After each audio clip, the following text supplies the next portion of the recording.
For many children, their happiest memory is the day they learned to ride a bike.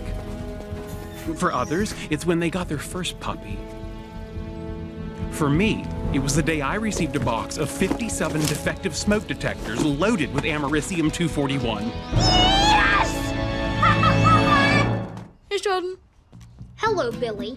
What you doing? Building a nuclear reactor. Cool. I'm having Lucky Charms for dinner.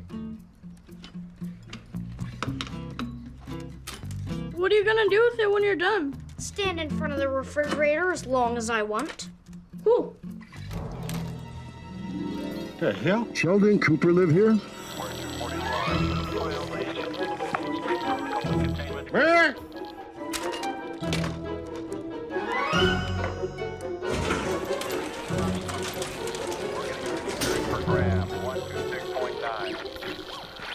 Am I in trouble?